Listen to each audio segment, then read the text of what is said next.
শারীরিক প্রতিবন্ধকতা যে বাধা হতে পারে না তা আরো একবার প্রমাণ করে দিলেন একদল তরুণ ক্রিকেটাররা। একই সঙ্গে সবুজ মাঠে গতির ঝড় তুললেন প্রমিলা বাহিনীরাও।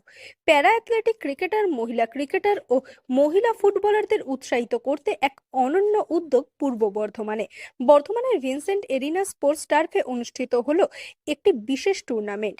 এই ধরনের উদ্যোগের ফলে প্যারা অ্যাথলেটিক ক্রিকেটাররা আগামী দিনে আরো এগিয়ে যেতে পারবেন বলে আশাবাদী খেলোয়াড়রা। আমরা এসেছি বর্ধমানের গাংপুরে সেন্ট ভিনসেন্ট অ্যাস্ট্রো, যে একটা মাঠ, খুব ভালো একটা মাঠ, ফিট ইন্ডিয়া এবং খেলো ভারত, মানে খুব সুন্দর একটা উদ্যোগ, যে বিভিন্ন ক্যাটাগরি খেলা হচ্ছে এখানে। তো আমরা এসেছি আমাদের যে ফিজিক্যালি চ্যালেঞ্জ যে ক্রিকেট টিম, ওয়েস্ট বেঙ্গল দিব্যাঙ্গ ক্রিকেট অ্যাসোসিয়েশন, আমরা এখানে ম্যাচ খেলবো। আশা করছি এরকম মানুষ আরও এগিয়ে আসবে এবং আমাদের খেলাকে আরও প্রমোট করবে, কারণ আমরা চাই হ্যান্ডিক্যাপ ক্রিকেট সারা ওয়েস্ট বেঙ্গলে প্রমোট হোক এবং ইন্ডিয়ার বাইরেও আমরা নাম করি, ইন্ডিয়ার বাইরেও আমরা খেলতে যাই এবং অল ওভার ইন্ডিয়াতে যে সমস্ত টুর্নামেন্ট হয় আমরা ভালো রেজাল্ট করি। এবং যারা আমাদের ওয়েল উইশার, যারা সহযোগিতা করেন, ওনাদেরকে অসংখ্য অসংখ্য ধন্যবাদ, যারা আমাদের সারা বছর পাশে থাকে বলে আমরা এত দূর এগিয়ে আসতে পেরেছি। এবং আরও চাইবো যে সবাই এগিয়ে আসুক, আমাদের যেমন Babil sir, Moumita madam, Liza madam, এরকম মানুষ আছে বলে আমরা এগিয়ে যাচ্ছি এবং সহযোগিতা পাচ্ছি বলে আমরা ভালো একটা ক্রিকেট উপহার দিতে পারছি। প্রত্যন্ত এলাকায় ছড়িয়ে ছিটিয়ে থাকা প্রতিভাবান মহিলা খেলোয়াড়দের এক ছাদের তলায় আনতে এবং বিশেষভাবে সক্ষম অ্যাথলেটিকদের জন্য উপযুক্ত মঞ্চ তৈরি করতে পূর্ব বর্ধমানে আয়োজন করা হলো ফিট ইন্ডিয়া সামার্থ প্যারা ক্রিকেট ও মহিলা টুর্নামেন্ট রাইজিং বিয়ন্ড বাউন্ডারিজ, যেখানে 4টি করে টিম অংশগ্রহণ করেছিল প্রতিটি বিভাগে। 4টি মহিলা ফুটবল টিম, 4টি মহিলা খোখো টিম ও 4টি প্যারা অ্যাথলেটিক্স ক্রিকেট টিম এই খেলায় অংশগ্রহণ করে। আয়োজকদের মতে প্রত্যন্ত এলাকার মহিলারা এবং বিশেষভাবে সক্ষম খেলোয়াড়রা প্রায় পরিকাঠামো ও সুযোগের অভাবে পিছিয়ে পড়েন। অনেক ক্ষেত্রে প্রতিভা থাকলেও সামাজিক বাধা বা সঠিক তথ্যের অভাবে তারা এগিয়ে যেতে পারেন না। পাশাপাশি বিভিন্ন সময় বিশেষভাবে সক্ষমরা ভালো খেললেও সেই অর্থে সুযোগ দেওয়া হয় না তাদের।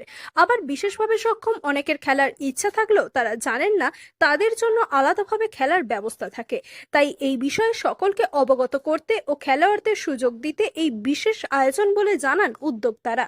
ফিট ইন্ডিয়া সামার প্যারা ক্রিকেট এবং ওমেন টুর্নামেন্ট চলছে। এই ওমেন টুর্নামেন্টে খোখো এবং ফুটবল রয়েছে, যেখানে আমরা জেলার এবং আশপাশের জেলার প্রিভিয়াস যে হিস্ট্রি সেই রকম দেখে আমরা 4টে করে টিমকে প্রত্যেকটা সেগমেন্টে বেছেছি এবং তাদের মধ্যে খেলা চলছে। খেলার উদ্বোধন হলো খানিকক্ষণ আগে।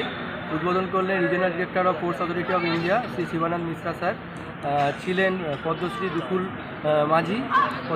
মাঝি ছাড়াও ছিলেন পদ্মশ্রী রবিলাল টুডু, ছিলেন এভারেস্টার পিয়ালি বসাক।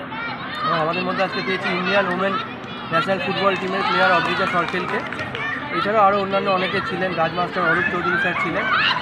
তো এখানে উদ্বোধন অলরেডি হয়ে গেছে, খেলা চলছে। আজকে প্রথমেই আমরা শুরু করেছি ফুটবল দিয়ে, 4টে টিমের ওমেন ফুটবল এবং 4টে টিমের ওমেন খোখো। এরপর আমাদের প্যারা ক্রিকেট রয়েছে, প্যারা অ্যাথলিটদের নিয়ে প্যারা ক্রিকেট। এখানে উদ্দেশ্য দেখুন, যে সমস্ত গ্রামের দিকে যে টিমগুলো থাকে, যেগুলো খুব একটা এক্সপোজার পায় না, তাদেরকে মেন স্ট্রিম প্ল্যাটফর্মে তুলে আনার লক্ষ্যে ফিট ইন্ডিয়ার এটা একটা ইভেন্ট। এবং এটা ওয়েস্ট বেঙ্গলের দুটো জায়গাতে হচ্ছে, একটা এসটিসি জলপাইগুড়ির আন্ডারে ওখানে হচ্ছে এবং এসটিসি বোলপুরের আন্ডারে পূর্ব বর্ধমানে হচ্ছে। তো আমাদের জেলার কাছে এটা অনেক বড় ব্যাপার কি এখানে একটা ফিট ইন্ডিয়া এরকম একটা ইভেন্ট করছে এবং সেটাই আমরা সবাই মিলে এনগেজ থাকতে পেরেছি। সারা বছর আমাদের খেলা হয় এবং আমাদের টিম অর্থোপেডিক ক্যাটাগরিতে খেলা হয় এবং ডিউস বলে খেলা হয়। এবং আমাদের যে অ্যাফিলিয়েশন আছে বোম্বেতে, পদ্মশ্রী রাজীব ওয়াডেকার স্যার 1988 প্রথম অ্যাফিলিয়েশন ওনার ছিল, তাদের অ্যাফিলিয়েশন আছে। এবং আমরা সারা বছর এইভাবে খেলা করি। এবং স্টেট টিম কদিন আগে কানাডা এসেছিল, টেস্ট ম্যাচ খেলালো। এবং আমাদের অ্যাসোসিয়েশন কিছু মানুষের ওয়েল উইশার সাপোর্টে চলে। আমরা আশা করি সেই ধরনের স্পন্সর যদি আসে এবং আমাদের প্লেয়ার সারা ওয়েস্ট বেঙ্গল ডিস্ট্রিক্ট থেকে যারা বেস্ট প্লেয়ার তারা আমাদের খেলে, সারা বছর এইভাবে যেন কাজ করতে পারি, তার জন্য আমরা চাই একটু মানুষের আগিয়ে আসে। দিনের শেষে এই টুর্নামেন্ট কেবল হার জিতের লড়াইয়ে সীমাবদ্ধ নয়, হয়ে উঠেছে প্যারা অ্যাথলেটিক ক্রিকেটার ও মহিলা খেলোয়াড়দের জন্য আগামী দিনে স্বপ্ন দেখার মঞ্চ। পূর্ব বর্ধমান থেকে সায়নী সরকারের রিপোর্ট, লোকাল 18 বাংলা।